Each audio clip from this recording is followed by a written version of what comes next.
جب انہوں نے نہیں مانا تو رب العالمین احکم الحاکمین نے فرمایا اگر تم عہد پورا کرو گے میں تمہارے درجات بلند کر دوں، تمہیں مقام عزت عطا فرماؤں گا اگر تم اپنا وعدہ پورا کرو۔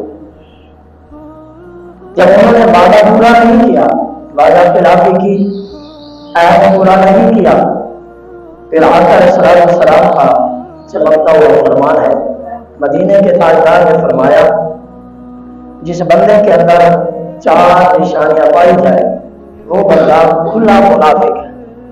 یا رسول اللہ فدا قومی واجی، ہمارے ماں باپ آپ پر قربان ہوں، وہ 4 نشانیاں کون سی ہیں؟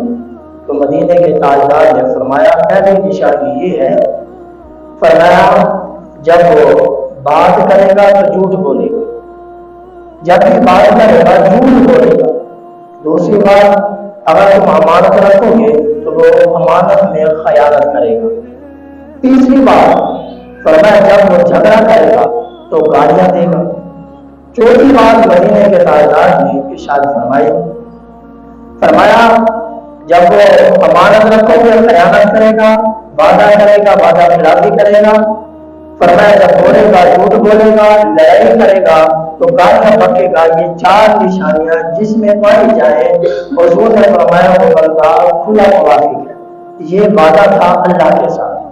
دوسرا وعدہ انہوں نے کیا مدینے والے مصطفیٰ صلی اللہ علیہ وسلم کے ساتھ، یا رسول اللہ ہم آپ کے ساتھ ہیں۔ آقا علیہ السلام نے فرمایا ٹھیک ہے تم میرے ساتھ ہو، کوئی مسئلہ نہیں ہے۔ پھر بنی اسرائیل نے کیا کیا؟ حضور سے وعدہ کیا، عہد کیا، اگر کوئی بندہ آپ کے شہر پر حملہ کرے گا ہم آپ کے ساتھ ہوں گے۔ پھر انہوں نے کیا کیا؟ بنی اسرائیل قریش کے ساتھ غار کر خود حملہ کر دیا، وہاں کہہ رہے تھے ہم آپ کے ساتھ ہیں۔ حضور تو کہہ رہے تھے یا رسول اللہ ہم آپ کے ساتھ ہیں۔ آپ اور میں غور کریں جو مدینے والے مصطفیٰ سے وفا نہیں کر سکے وہ دنیا والوں سے کیا وفا کریں؟ اور یاد رکھنا حق اور باطل کی جنگ ابتدا سے شروع ہوئی ہے، قیامت تک ختم نہیں ہوگی، قیامت تک ختم نہیں ہو سکتی ہے۔ حق اور باطل کی جنگ یہ چلتی رہے گی، ختم نہیں ہوگی۔ حق والے آتے رہیں گے اور کچھ یزید کے پیروکار بھی ہوں گے، کچھ حسین کے ماننے والے بھی ہوں گے۔ اللہ جب دوسرا وعدہ تھا مدینے والے مصطفیٰ سے یا رسول اللہ ہم آپ کے ساتھ ہیں، جب وعدہ کر لیا پھر خود حملہ کر دیا۔ وعدہ بھی خود کر رہے ہیں ہم آپ کے ساتھ ہیں، آپ کے ساتھ لڑیں گے۔ جب بات آنے کو کہنے لگے ہم آپ کے ساتھ نہیں، ہم قریش کے ساتھ ہیں، ان کے ساتھ مل کر آپ پر حملہ کریں، یعنی انہوں نے یہ عہد اور وعدہ نبھایا حضور سے۔ یاد رکھنا حضرت عبداللہ بن رواحہ رضی اللہ تعالی عنہ صحابی رسول ہے، اور میرے نبی کے علماء صحابی رسول حضرت عبداللہ بن رواحہ رضی اللہ تعالی عنہ میرے نبی کے علماء صحابی ہیں۔ آپ کے پاس بکریاں ہیں، ایک لونڈی ہے بکریاں چرانے والی، فرمایا وہ بکریاں چرا رہی تھی، خیال کرتی ابھی وہ کلمہ نہیں پڑھا، مسلمان نہیں ہوئی۔ حضرت عبداللہ بن رواحہ کا ایک بکرا ہے جس سے بڑا پیار کرتے ہیں، محبت کرتے ہیں، فرمایا اس لونڈی نے خیال نہیں کیا، غفلت کی تو وہ بکرا شیر اٹھا کر لے گئے۔ حضرت عبداللہ بن رواحہ جب واپس آئے نا غصہ آیا، جس بکرے سے مجھے پیار تھا وہی شیر اٹھا کر لے گیا، تم نے خیال ہی نہیں کیا، چل تھپڑ مارا نا۔ یہ فیصلہ چلتے چلتے نا مدینے والے مصطفیٰ کے بارگاہ میں پہنچا۔ آقا علیہ السلام نے واضح طور پر حضور ناراض ہو گئے۔ آقا علیہ السلام نے فرمایا ایک کافر عورت کے منہ پر تم تھپڑ نہیں مار سکتے۔ آپ اور میں غور کریں، ایک عورت کے منہ پر تھپڑ مارنے سے حضور ناراض ہوتے ہیں تو جان لینے سے کتنا ناراض ہوں گے۔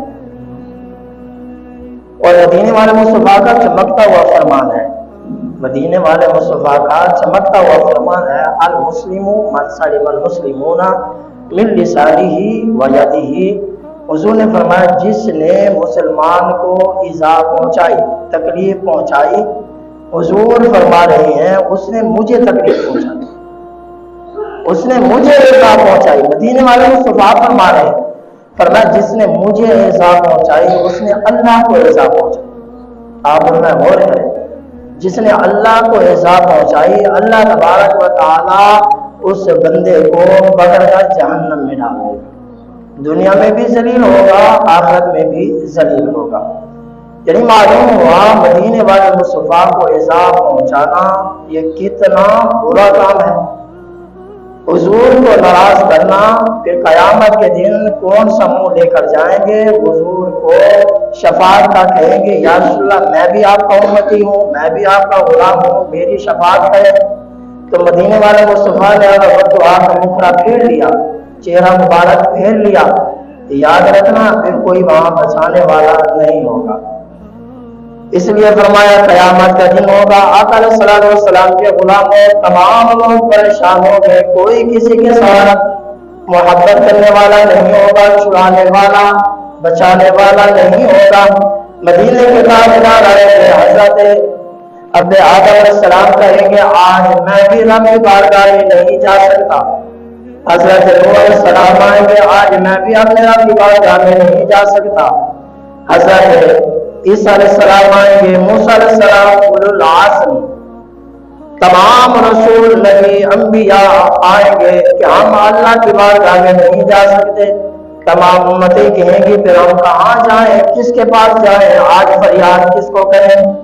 فرمایا تمام انبیاء کہیں گے وہ دیکھو مدینے والے مصطفیٰ جلوہ جائے، حضور کی بارگاہ میں چلے جائیں. حضور علیہ السلام کرم نوازی فرمائیں گے، حضور ہمارے گناہگاروں کی شفاعت فرمائیں گے.